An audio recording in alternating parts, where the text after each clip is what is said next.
এতক্ষণে আমরা ফাইনাইট ভার্বের যতগুলো প্রকার আছে সবগুলো দেখে ফেলেছি এবং সর্বশেষ আকর্ষণ যেটা আমাদের রয়েছে নন ফাইনাইট ভার্বের সেই সাইডটি আমাদের রয়ে গেছে এবং এখন আমরা দেখব ঠিক নন ফাইনাইট ভার্ব কত প্রকার এবং কি কি এবং সেন্টেন্সে সেগুলো আমরা কিভাবে খুঁজে বের করব এবং দেখলে কি আমরা চিনতে পারি কিনা জাস্ট একটু প্র্যাকটিস করে নেই।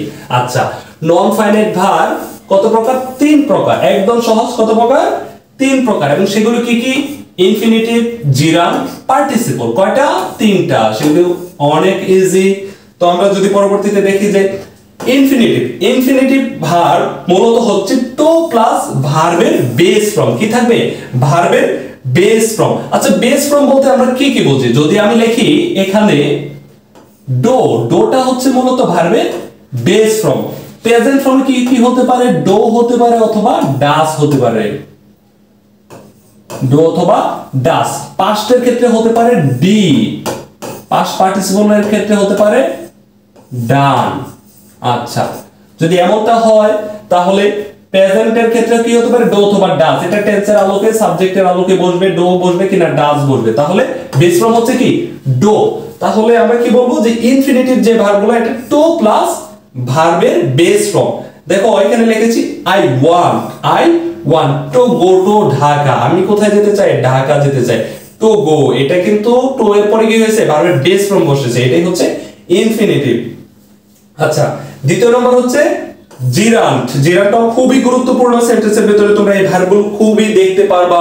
জিরান্ট এবং পার্টিসিপল খুব মনোযোগ দিয়ে দেখতে হবে, কারণ হচ্ছে তোমরা যখনই সেন্টেন্সের ভিতরে ভার্বগুলো পড়বে কখনো উলটপালট হয়ে যেতে পারে। জিরান্ট এবং পার্টিসিপল দেখতে একই জিনিস, কিন্তু তারা ব্যবহারের ভিন্নতার কারণে তারা এক এক ধরনের কাজ করে। অর্থাৎ জিরান্ট কাজ করবে নাউনের, পার্টিসিপল কাজ করবে অ্যাডজেক্টিভের।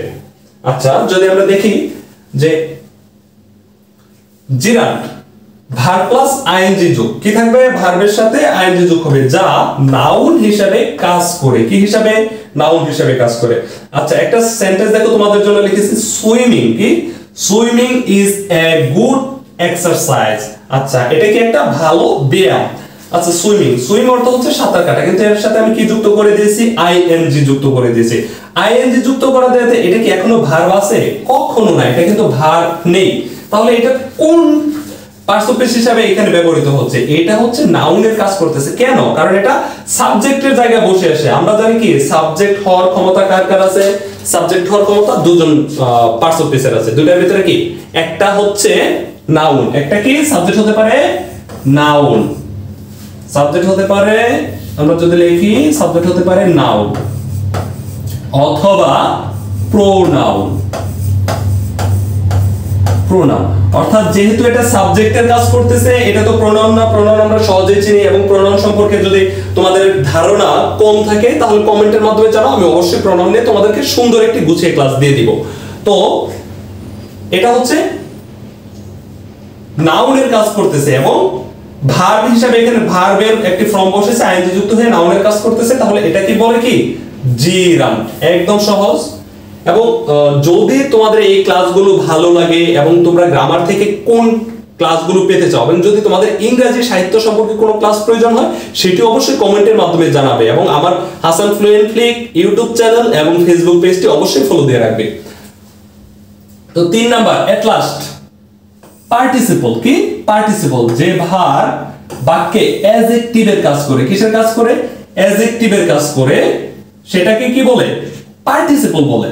আচ্ছা, আমরা যদি দেখি I saw A singing bird. একটা কি দেখেছি? একটি গায়ক পাখি দেখেছিলাম। আচ্ছা, আই স এর কথা হচ্ছে সিং অর্থ তো গান গাওয়া, এখন এটার সাথে কি যুক্ত হয়েছে? আইএনজি যুক্ত হয়েছে। আচ্ছা, আইএনজি যুক্ত হয়ে এখানে কি করতেছে দেখি আমরা।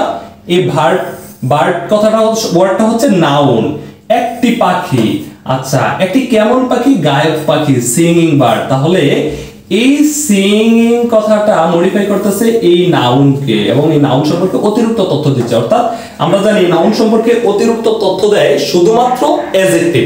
যেহেতু এই ওয়ার্ডটার সাথে আইএনজি অর্থাৎ ভার্বের সাথে আইএনজি যুক্ত হয়ে অতিরিক্ত তথ্য দিচ্ছে নাউন সম্পর্কে, তাহলে এটা অবশ্যই অ্যাডজেক্টিভের কাজ করতেছে। অর্থাৎ যে ভার্বটা অ্যাডজেক্টিভের কাজ করবে সেটাকে আমরা কি বলবো? পার্টিসিপল। তো আজকের মতো তোমাদের জন্য ছিল এই সংক্ষিপ্ত আলোচনা ভার্ব সম্পর্কে। যদি তোমাদের কোনো কোশ্চেন থাকে তাহলে অবশ্যই কমেন্ট বক্সে লিখে তা জানিয়ে দাও, এবং অবশ্যই অবশ্যই আমার ফেসবুক পেজ এবং ইউটিউব চ্যানেল সাবস্ক্রাইব করে রাখবে, ফেসবুক পেজটি সুন্দরভাবে ফলো দিয়ে রাখবে। So thank you so much for your great watching.